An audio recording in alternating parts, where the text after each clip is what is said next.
Welcome, everyone. We're going to get started, and I'm Stephanie Wandell of Delaplex.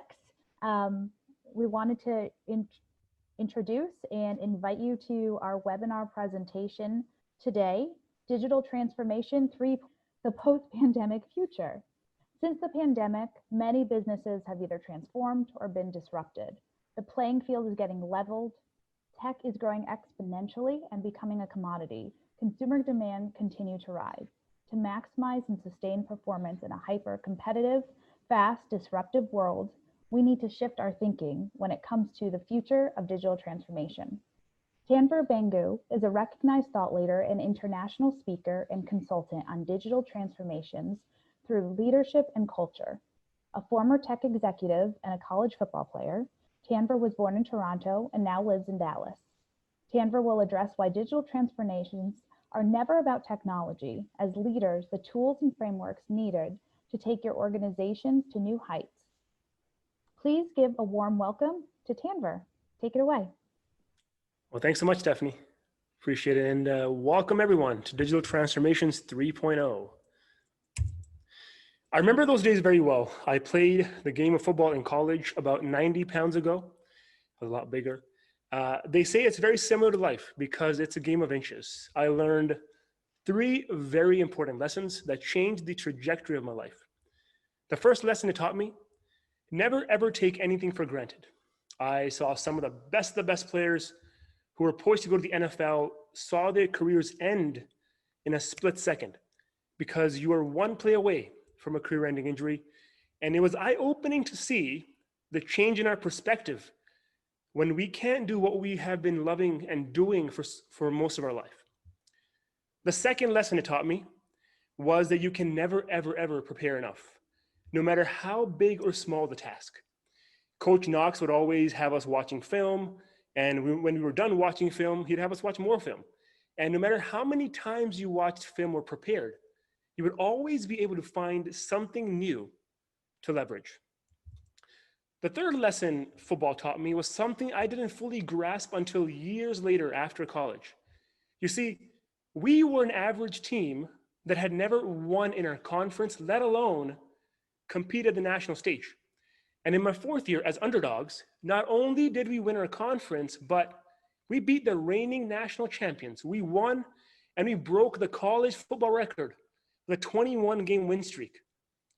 And I realized that anyone can win on any given day if you get your people and culture right.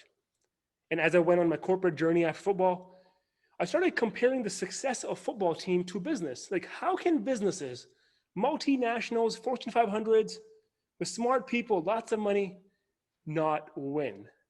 Why do most never exceed expectations? And that's why I do what I do today. It's someone that helps organizations transform and boost performance in a tech-first world that is constantly changing by combining the 3 pillars I believe are the most important today: technology, leadership, and culture. And if you think back about 5 years ago, digital transformations became a word that everyone used. Leaders, social media, the press were throwing it around, and it became a buzzword. Everyone said that we're on our digital transformation journey. But when you went to the company and you actually looked what's under the hood, it was nothing new. Some thought it's automation. Some were launching mobile apps. Some were working remotely. And some saw it as digital marketing. And it wasn't until a year earlier in 2020 March where most businesses had to get serious about digital transformations. And since then, we've also seen 2 very, very distinct directions. One, where brands have been able to come in and take market share, and the other, where long-standing brands who have had strongholds for years give up market share to a new brand that has just got born on Instagram. And the latter seems to be the bigger of the 2.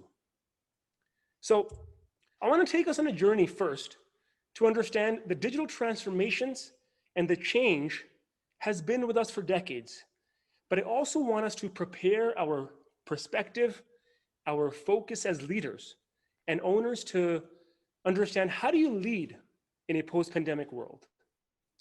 We're going to go back to the 80s. And who remembers the Sony Walkman? I'd be lying if I said I used to own one. I didn't. My older cousins did. But I remember it lying around. And the Walkman was the way that music was revolutionized. The 70s, the 80s, Sony invented a huge market for this. And their advantage here was technology and manufacturing. Walkman was the future. And as the years went by, we started seeing a shift, which was led by technology. We saw the cassette go to the CD go to the MP3 player, and the MP3 became streaming. Who remembers Napster in the early 2000s? That's what streaming was all about. Now, Sony was miles ahead. I mean, miles ahead of any competitor. They had market, they had technology, they had resources. And making an MP3 player and a streaming software company was easy. Yet, the Walkman was the last of their inventions. Because with MP3s, along came a little company called Apple. And Apple saw where the industry was going, and they made the iPod. They were not the first ones to make an MP3 player, but instead focus on a business model. That's the most important word here. A business model that consumers wanted, which was software, but more importantly, iTunes Store, driven by where the customer was going. Now, why did Sony just let Apple come in and take over? It's not because they didn't have the capabilities. They absolutely did. But they were afraid to cannibalize their own advantage. You see, Sony at the time was a company with multiple divisions, and each of them had a separate P&L statement. And established companies in an industry are naturally resistant to disruptive innovation, which threatens their existing capabilities because they don't want to cannibalize their own products. So as I was doing my research for this webinar, I said, what other stories can I share with you that are interesting? Here's another one. Last year, Apple shipped out 30.7 million smartwatches in 2019, where the entire Swiss, the capital of watchmakers, only shipped out 21 million. A tech company just beat the longest watchmakers of the world, and the Swiss sales are down by 13%.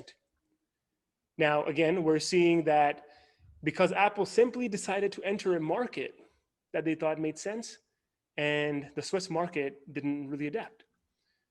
Let's go to another story.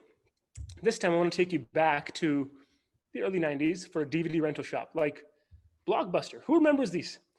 Video rental industry was huge, many prominent players. Blockbuster was a massive empire. You know, Friday night you'd go, get a movie, rent it with some popcorn, and why not? Because you're already there. Sunday night you have to go and return it back. And if you didn't, you pay some late fees. Similar to the Sony Walkman though, in the late 90s, the dynamic shifted. New tech came along, and along came the DVD. And to disrupt the DVD market, you get the building blocks of the streaming service today known as Netflix. Netflix was never a streaming company. They actually started off as a DVD by mail service. They were competing head to head with Blockbuster, which was very innovative in 1998, and when most people still used VHS. And then Netflix saw three things. They saw the availability of technology to stream was increasing with the PC market. They saw the consumer demanded comfort, and they also saw the shift to on-demand entertainment. And then Netflix shifted its own business model to become an online streaming service. And now what we know them as the biggest streaming company in the world with $2.76 billion in revenues. Because they disrupted their own business model to go where the consumer was going, they were able to build a strong business. Now, Sony to Apple, Blockbuster to Netflix, Swiss watches to Apple watches, they were all disrupted by new technology. But if you look carefully, if you actually dig down deeper, they were never the first ones to do it. What Apple and Netflix have in common, though, is a culture of adaptability. They're never afraid to cannibalize their own business model and a customer-centric business and a balance sheet. Let's not stop here. I want to keep going on this journey. And now I'm going to take a step back and go one level up to the food industry. How did we get our food about 7 years ago? We would go to the restaurant, we would either eat in or we would take it out or drive through. And Or if you remember calling the restaurant and saying, hey guys, do you deliver? Remember those days? Or we would get delivery. Again, consumer demands prevailed.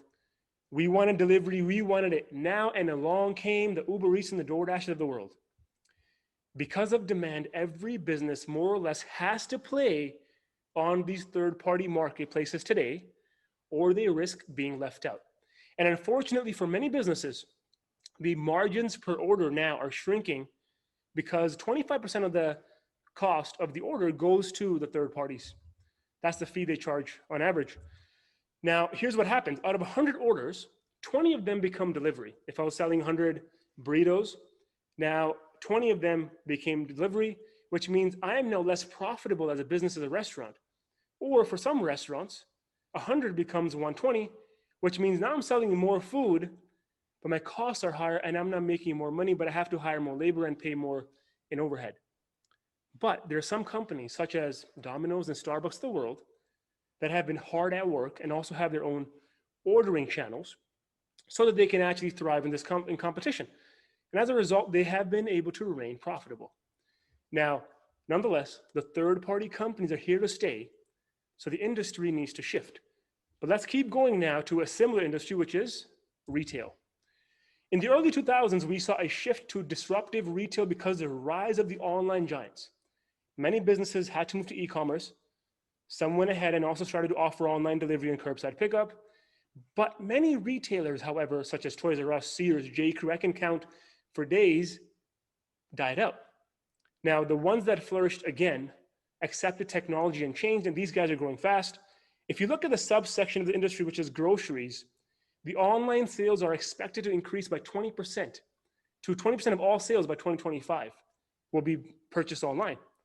And we're seeing some brands already investing in robotics. Kroger has a new warehouse which all automated, while others are not.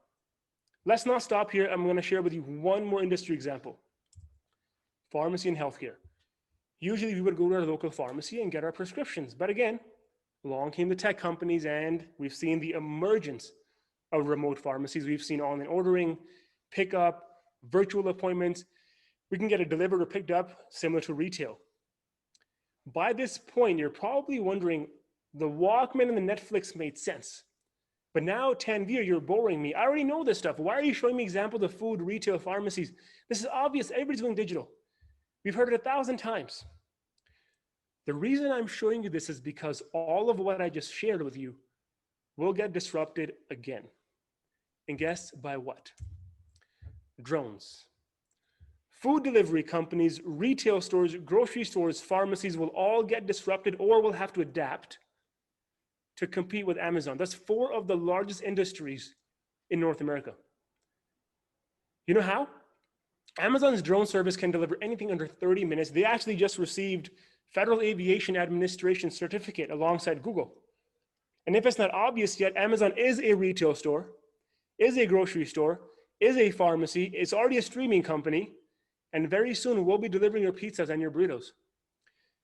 So the question we have to ask is, why Amazon? Why are they disrupting the market? What's so tech first and transformative about drones that food delivery parties, retailers, pharmacies can't do on their own? And the answer is, there's nothing that is high tech. These companies can absolutely make it. But here's the thing.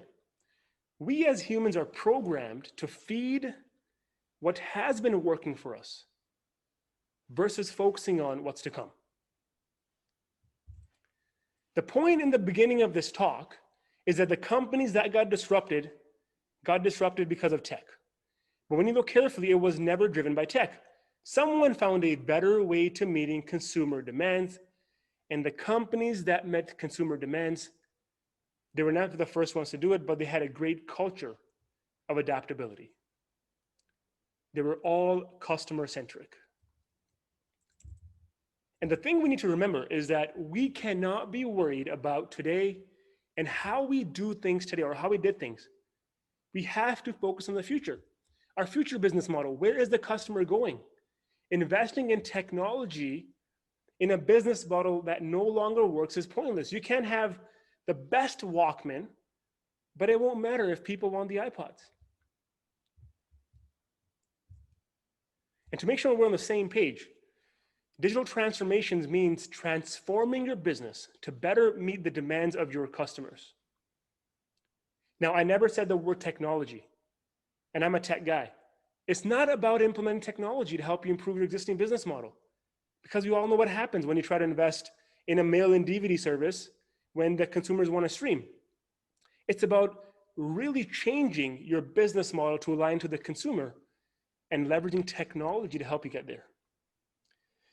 Here are the 3 stages that we as businesses have gone through of digital transformations. It started in the 90s. It started with something called the cost center, IT. It was technology at scale to improve business processes, to enhance our marketing, and a better customer experience. For example, SAP processes ERPs across every business, websites, and especially for a B2C industry, you started seeing the electronic POS, or you started seeing menu boards that were digital. And then along came the tech giants such as Amazon, which led to rising consumer demands, fueled by internet and the mobile boom. And the result? We saw it switch to revenue generation. And unfortunately, instead of reinventing the business model, many kept investing in technology to help them compete at the time. And this led to a problem known as legacy tech. Who here is dealing with legacy technology today? Most of us are. And most transformations, this is a crazy statistic, over the past 10 years have failed. In fact, 80% of them fail because we are focusing on the wrong things. And now obviously came along the pandemic where we had to transform, spending shot through the roof, which I believe is a tail end of digital 2.0 is right now. So the question is, where are we headed? Where is the future of digital transformation headed? Well, in short, it's a future of constant change. And the funny thing is, almost every executive I've spoken to over the last year, they all have this plan. When we go back to normal, we will look to do X, Y, Z. When we go back to normal, what's normal? Then I show them this slide. Technology is increasing at an exponential rate. 1.3 million startups, and the next gen technology will increase by 101% in 3 years. AI will replace most of your jobs and skill set. Now you're seeing AI replace factories, sure, but AI means it can make decisions. And if it can learn how to better allocate your marketing dollars, best believe it, it will take over that role as well. All of our tech advantage, in-house technology, proprietary code, none of that will matter. It's going to be commoditized. Customer demands are rising. Remember the first time you used Uber? Like, wow, I can't believe this thing is amazing. I got into a car, never had to pay anybody. The next time you use it, the second time you use it, it was normal. Because we always want the best thing every single time. Leaders have less time to make decisions. Too much information out there. And our competitive advantages will erode. So the question is, if this is the new normal, what does this mean for the future? Well, before I get to the meat of the talk and start discussing how you can thrive in the future and transform your business, instead of asking, when will things go back to normal, I want to ask ourselves a few questions, because I believe we have to ask ourselves hard questions and make ourselves a little uncomfortable. First question I want to ask ourselves is, are we operating based on past success, or are we actually detaching ourselves from what worked? Most of us are making strategic plans based on today. If you're living in Texas and you're traveling to Boston, you don't prepare for the weather in Texas, you prepare for the snow in Boston. Kenichi Omei, who bought Toyota's just-in-time inventory model to North America, in his book called Mind of a Strategist, which I highly recommend you all read, it still applies today, he says, most businesses are lazy. We simply don't ask the most important question, what if? The second question we should be asking ourselves is, who is driving our transformation? Is it the consumer or is it the critic? Who here lets critics affect their output? No one. We never let the critics, which I call noise, We never let them affect our output. As leaders, we're doing the best we can for our customers. But are we really doing the best we can for our customers? Are we really hiring, investing, and executing unaffected by the noise 100% of the time? And it always comes down to getting the basics right. You see, Kobe Bryant said it best when someone asked him, "You're the basketball player in the world, the best one ever, but all your workouts are the same." And he said, "Why do you think I'm the best player in the world? Because I never get bored with the basics." He spends more time working on the basic moves that every basketball player should be practicing, because that allowed him to be that much better when things really mattered. The basics were taken care of. But Tanvir, I don't got time for the basics. I got to launch a new app. I want to add AI. I don't know. I have to make an amazing presentation for the board. I want to throw a fancy party. Yeah, believe it or not, parties are up there on the list. What happens when you don't focus on the basics? The things that build your strong foundation, you end up like this. 3 of the biggest companies that all failed in their digital transformations, and alongside other major players, a combined total of $900 billion wasted, which means $900 billion was spent on digital transformation efforts that did not yield a single penny. So the question you may ask is, why did they fail? It's simple. They got the basics wrong. They failed to effectively communicate their goals, strategy, purpose, and the outlook with their employees. Guys, nothing here is revolutionary. It's simple stuff, but it's really hard to do. Now, before we jump into the nuts and bolts, I want to share one more story with you guys. In 1996, a company called Blockbuster was at the top of its game. Can anyone beat this giant? They had it all. What happened to them? Many people think they were late to adapt technology, they didn't innovate, they weren't investing in streaming, and I'm sure you heard the story where Netflix came to Blockbuster with an offer to acquire them for $50 million. Why? Well, Blockbuster in 1996, after they got acquired by Viacom, the new CEO actually invested $200 million in a new streaming service capability. They actually were going to become a streaming company. They were looking unstoppable, and Netflix was looking for a partner to grow, but they were also afraid. So to propose a partnership, after months of outreach, Netflix landed a meeting at the new Blockbuster head office in Dallas, a really magnificent, posh looking office. And as the meeting went on, the CEO at the time, Antiocho, based on the people in the room, could be seen controlling his upper lip because he was trying really hard not to laugh. They said, "No, we don't want to acquire you." Humiliated, the Netflix leadership left, and it was a really long ride back to the airport. Now, fast forward 10 years, Netflix revenues overshadow that of Blockbuster and become the largest video streaming company. When you look back on the story, the reason isn't that Blockbuster didn't know the tech was important or had to adapt. They had been doing it. And yeah, they were arrogant. Most big companies are. The real kicker behind the decline of Blockbuster was that the CEO Antiocho and an investor named Carl were too busy wrestling in internal politics. Carl didn't like Antiocho. Instead of focusing on the business, it became a boardroom battle in 2007. They let CEO go. The new CEO comes in and he pushes it back to the old strategy, which was all about retail and mail-in DVD. 3 years later, Blockbuster goes bankrupt. This gives us an idea that we as business leaders get stuck on is what I call the horse blinders, where we get so worried fighting about our internal policies or differences that we fail to see what's actually going out there in the world. And the world doesn't give a crap about what's happening internally. My friends, what actually matters is that winning the game is more important than who scores the goals.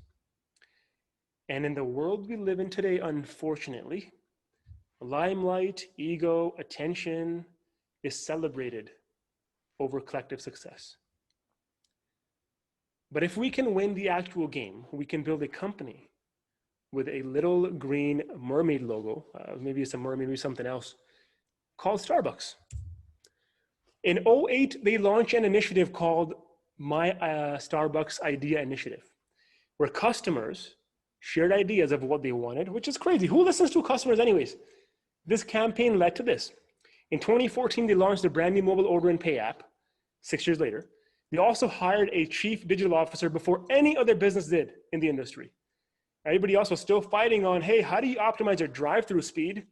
These guys were making apps. And they decided to win the digital game and focus on their foundations. Today, their sales account for 20% of total sales, and a big reason why we go back to Starbucks is the Starbucks app, the Starbucks stars, the loyalty points. All because they prioritized the customer and what the customer really wanted. So we must focus on the consumer.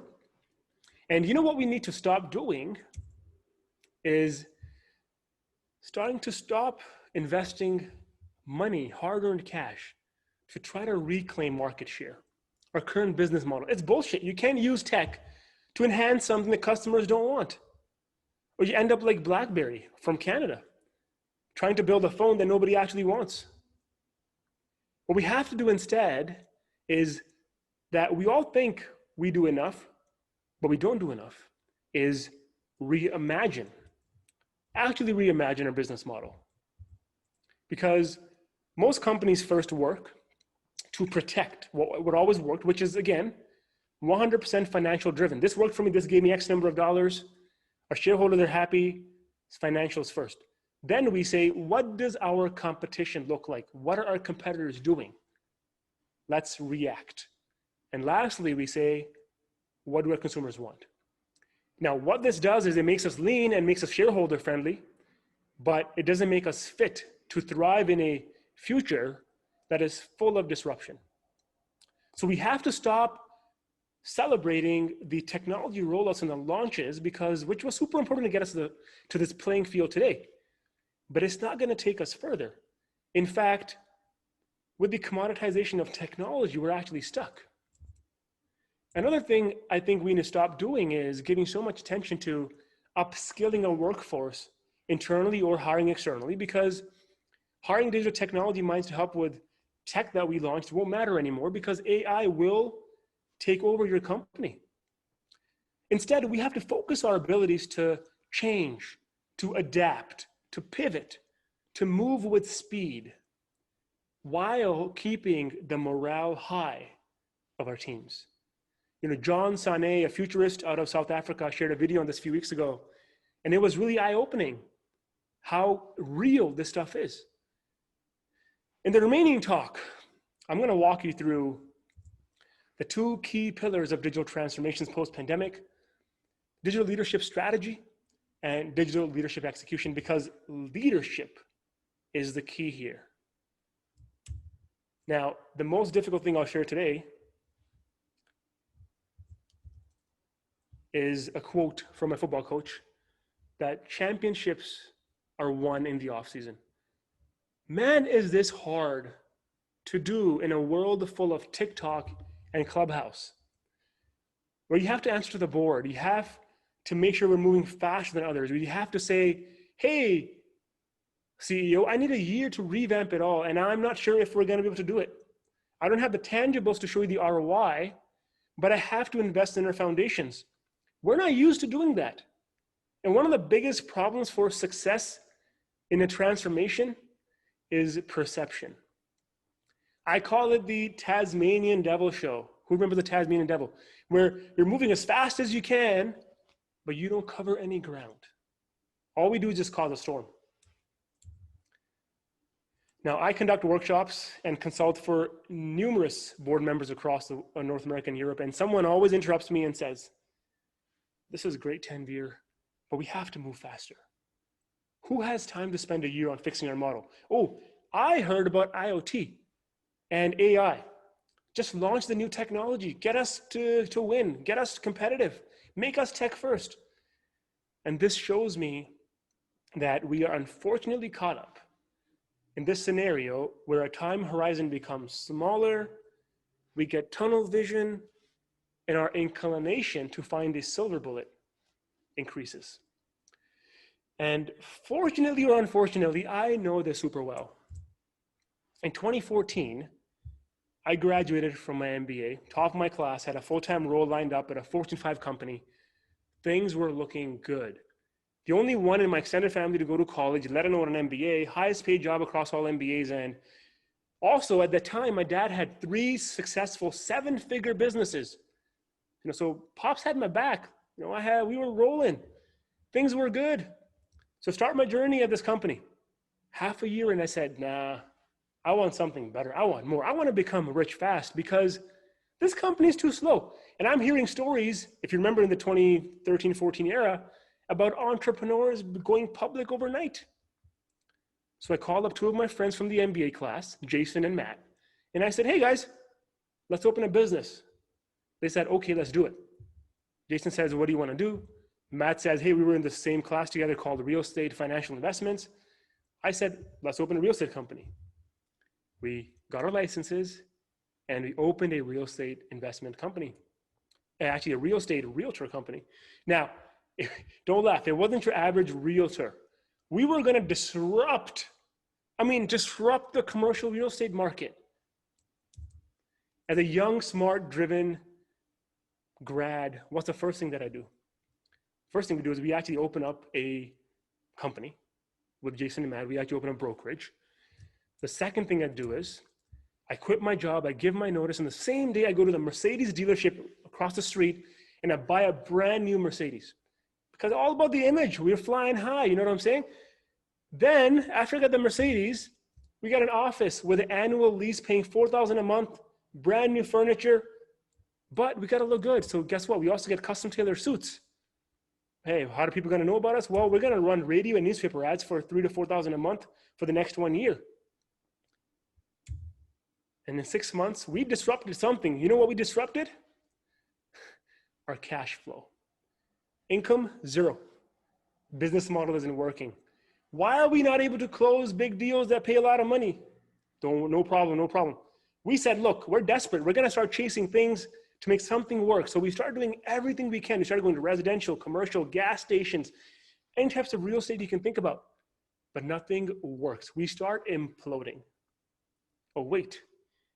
Let's ask Dad for help. It's true when they say, when it rains, it pours. 2 of the 3 family businesses, the same duration when I was working in this business, in a matter of months, gone. And they actually left our family in a pile of debt. It was a really hard time. And remember the Mercedes? Gone. Office? Gone. The image? Gone. Suits? Well, we still kept the suits. We paid for them. But there was no more flying high anymore. And what happened was I blame it all on what I call in my upcoming book, the shiny toy syndrome. My friends, you never get what you truly deserve unless you build the right foundations. And unfortunately, I still see many businesses operating like this.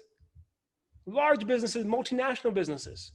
No, we want to launch technology. We want to hire a bunch of engineers. We're going to launch an app. We're just going to spend money and make it work. No. So I'm running out of money. As a family, we're in a tight spot. I finally came to terms that there is no shortcut here. I started searching for answers. And eventually I took a step back and I asked myself, what would Coach say if I went to him with this problem? And it was simple. You see, the reason we had a successful football team in college and broke records was because every single day at practice, our coach would always say one thing: never point fingers, always point thumbs. Never point fingers, always point thumbs. And what he meant is that it doesn't matter what's out there. If someone is unfair, the odds are against you, the critics are loud. Ask yourself, what can you do today to get better? Because when we take ownership, something great starts to happen. We start addressing the root cause. And the moment we address the root cause, you can start shifting the building blocks of success. Now, without trying to sound cliche, when we take ownership, we can move mountains. I mean, if Tom Brady can win a Super Bowl at 43 years old, you can achieve anything you'd like. And failure is never final, because if I hadn't done that, I wouldn't have the privilege of your company today. And that is what the new digital transformation strategy is built on. It's all about taking ownership to build the right foundations. These two pillars are what need to be kept on top of mind when you're building a strategy. Specifically, focus on the foundations. It means investing where your customer is going versus where you think you're going. It's your new business model. I was chatting with TJ Giliardi, who's a former NHL player for 10 years and the CEO of Outcast Foods from Canada. I asked him a question. I said, how were you able to build such a successful business? They just acquired $30 million in funding a few months ago. And he said, as a good player, you want to pass the puck where your teammate is going to be, not where he or she is right now. So we have to take a look at where your consumer is going, where the industry is going, and then work backwards. And if you don't believe that the consumer is changing, check this out. Every single daily interaction or device, toothbrush, McDonald's drive-through, yoga pants, whatever you're doing is getting smarter because of this thing called Internet of Things, IoT. And everything needs to be adaptable. And IoT is the technology that is driving these innovations. You see, technology is deceptive. It's like a camouflage reptile. You don't know it exists until it attacks. So we have to get ahead of it. You have to get ahead of it. How do we do that? Competitive advantage shift. We must shift our competitive advantages. We have been programmed to try and build an advantage in technology, become a tech-first company, which means our own technology, software, tech team, apps, our own code. But the companies that will win in the future don't see this as a competitive advantage. You may say, what garbage is this, Tanvir? Well, check this out. Value chain, a company's value chain, how it does business, is usually includes leadership, R&D, manufacturing, operations, marketing, sales, service, and the customer, which goes from the top to the bottom. Most companies, according to Michael Porter, either have one or at the most two key success factors, which is what allows you to win over your competition. Many believe today it's technology, R&D, and design. But there's a problem because all companies that have been getting disrupted and are not able to transform, and this is the most important part, they all focus on R&D and tech. Sony Walkman, Nokia, Kodak, BlackBerry, the list goes on and on. And if you look at some of the companies that have been adapting and transforming, what was their competitive advantage? Either leadership or being customer-centric. Just look at the most prominent tech companies today. iPhone or the Apple iPhone is made on simplicity. It's a customer-centric experience. Starbucks, we saw the example. It's about the customers. Amazon, nothing is earth-shattering, but they know where the consumer is going. Netflix, come on. Who wants to pay late fees for DVD returns? Actually, this is how Netflix started. Their founder went to Blockbuster, was charged $40 in late fees, and he said, I'm going to open up my own company. It's driven by consumer centricity. Was Google the first one? Google was the first search engine? No. There were numerous search engines. How are they user-centric? It's simple. It starts with leadership. And I can tell you firsthand, they heavily invest in their culture. A good friend of mine at Google was telling me a few weeks ago that, hey, they paid each employee $100 or $1,000 in the paycheck randomly for self-care. They walk the talk. And if you're wondering why tech cannot be a competitive advantage anymore, here's why.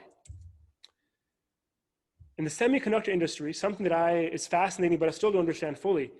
In 1990, a big shift happened, the transition from aluminum wiring to copper for integrated circuits. You see, IBM spent years researching how to use copper instead of aluminum because copper was a better conductor, but it led to chip failure. When they finally figured it out and launched it, they only enjoyed the advantage for 2 years because a new tech out of Taiwan and countries across the world started duplicating their technology. Another one, LCD TVs, same story here, once known as a breakthrough technology. The suppliers who worked closely with these factory owners in the fully automated system, they learned a better way and they went and made automated factories, again, widespread. And to sum up this slide, here's where we're headed. This is the tech commoditization matrix. The chart shows you what it takes to commoditize technology. In other words, lower costs and maximize availability. The y-axis, you have the access and capabilities that you need to replicate a technology. On the x-axis is how easy can you figure out what this technology entails. About 20 years ago, it was very hard to reverse engineer technology, and companies did not have the resources to do so. But today, it's a different story. It's cheap to reverse engineer, and companies are growing really, really fast. And today, we're headed for rapid commoditization. Think about it. Unless you built the Google search engine algorithm or have a strong hold on the semiconductor technology as a Texas Instruments, others will most likely figure out everything else. Now, you might say to me, Tanvir, Apple's advantage is technology, and you're right. But many companies in China already have the same operating software as the Mac and the iPhone. And the reason Apple is still ahead and others can't copy is because of its business model and the subscription hold that they have and the strong user centricity. And they're great at getting the right smart people hired. And this is why partners such as Delaplex are important to help maximize the ROI on tech and let the companies focus on its true advantage, whether it's marketing, capability, adaptability, or customer service. And therefore, the genetic DNA of the future business is your internal capability, known as can you adapt, can you change, can you execute? And while I want to share this example, it's pretty cool. Literally have China manufacturing autonomous cars, fully automated cars, once thought far-fetched. And the projections are 20% of sales in 2030 in China, in 9 years from now, 20% of the cars will be autonomous. And cars with full automation where you have to do nothing will be on the road by 2025. And in the US, we're only allowed 2,500 cars per manufacturer on the roads. And guess who is opposing the regulation? Trial lawyers. Because once everything is autonomous, their business will suffer. It sounds like trying to keep the Walkman alive when the iPod is here. So my friends, if you have an amazing foundation, the advantage that you need but cannot execute, your transformation will fail. So how do we execute in a world of constant change, in a world that is always getting disrupted? It's about the capability to adapt, have cross-functional leadership, and make decisions. In fact, market data shows number one impediment to transformations is resistance to new technology. But the two most important pressing issues for executives instead are upgrading new technology and keeping up with the competition. So there's a big mismatch, and we have to shift our perspective if we truly want to get adaptable. During a keynote, I actually shared a story at how I was at a recent company. I was able to get buy-in from all the departments on this transformation. And someone asked me at the end as a follow-up question, how do I get buy-in from other departments on Zoom when I can't see them anymore and I don't know where they sit? And I said, the question you're asking me is almost like back in the 1920s, how do I get a faster horse that can compete with the car? You can't. We need to shift our perspective, and instead of comparing how we did something, find a new way and adapt to a new system of doing things. So execution is important. And again, fortunately or unfortunately, I know this very well. Most recently, I was a VP of tech for one of the fastest growing publicly traded companies, and my job was simple: make it a digital first company. Of course, online ordering, integrations, POS, analytics, yada, yada, yada. I inherited a team of 8 when I started. And in my 3rd week, I had the 3 existing team members all together come up to me and say, we don't believe in your vision, we don't respect you, and we don't want to be part of your roadmap. Now, you'd hope I learned my lesson from the Mercedes high-flying days. Tanvir, build the right foundations, focus on the right things. But what did I do? I decided to build a brand new team from scratch. It's like, here we go again, the shiny toy syndrome's back. Things were going well, we were making moves, getting things done with the new team, and 4 months in, we get blindsided. I mean, blindsided by a problem that was so big, we ended up wasting 6 figures and an entire 4 months of the brand new team's work. And the team had come over for this roadmap, which now had to be scrapped. Now, something was different this time. I actually did learn. You see, I got 2 things right. We based our roadmap where the consumer was going, and the team that I had built was built on adaptability and resilience. I had a consultant, I had a sales executive, I had somebody from HR come over. It was a superstar team, but not a team of superstars, because they were hired for potential and grit, not just experience. And with any great adaptable team, I guarantee you one thing, you can always pivot. And long story short, in 6 months, we launched a record number of POS upgrades that even Oracle invited us to talk about at their conference about a secret behind our speed. We launched an app web loyalty platform from scratch, fully integrated in less than a year and a half, 2 million in CapEx savings, 65% increase in digital sales, and our app rating went from 1.8 to 4.5. In fact, I went back and for this webinar, found some most recent reviews of the app. In a world of TikTok and Instagram, it's about putting in the work and building our foundations and staying consistent. There are critics everywhere. In a world where you're moving fast and launching products that fail, or hiring a salesperson to tech role, the critics will be loud. So we have to do one thing. If you want to block out the noise, just like a big athlete does before the event, you have to put on your headphones.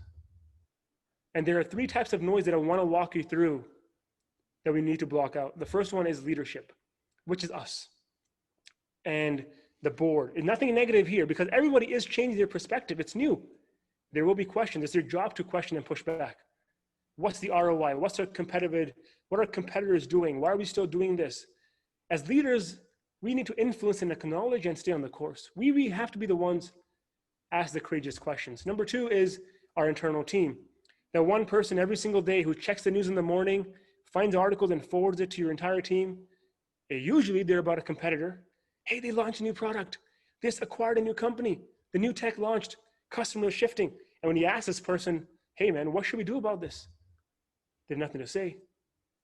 This is a distraction because you're constantly comparing your strategy to someone else. So you put on your headphones here as well. And lastly, the most dangerous critic is ourselves. When we are doing something we've never done before, especially in this world post-2021, we will have doubts, but you can't let it get to our heads. When you're executing a transformation, all we can do are 2 things. We can either respond to the distractions, or you can simply put on your headphones, they can keep on going. And it's super important to align on the expectations that things will be messy, but hey, we got to keep going. So how as leaders can you help your team execute in these times? I mean, we as leaders are making on average 35,000 decisions a day. And the amount of data that's coming at you, the amount of technology that's coming at you is always increasing. So you can't just be doing things every day. You see, John Maxwell said it best. He said, the pessimist complains about the wind. The optimist expects it to change. The leader adjusts the sails. As leaders, it's simple. You got to build the right foundations, the right capabilities, and then focus your time on impact and influence. My friends, the future is here. You have a new way of getting your prescription drugs, Amazon. You have a new way of getting your groceries, Instacart. a new way of watching movies, Disney Plus. You have a new way of driving electric autonomous vehicles. Tesla is going to be here. You have a new personal assistant, Alexa. You have a new way to pay, blockchain. And this is the best one. We okay getting into a car with a stranger. We're okay getting food delivered by a stranger. We're okay going on a date with a stranger, all through this. The future is here. So leadership, ladies and gentlemen, is what we need to be focusing on. And the leadership of tomorrow is about building the right capabilities and shifting our perspective to where we need to be, not where you're going. Take the next exit, and all the best to you on your transformation journey.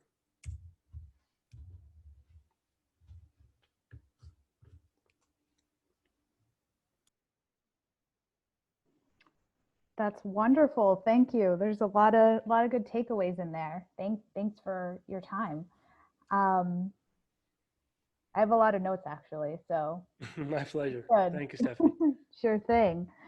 I am going to pass it to Hillary. I know we have a couple minutes, so I just wanted to see if we had any questions.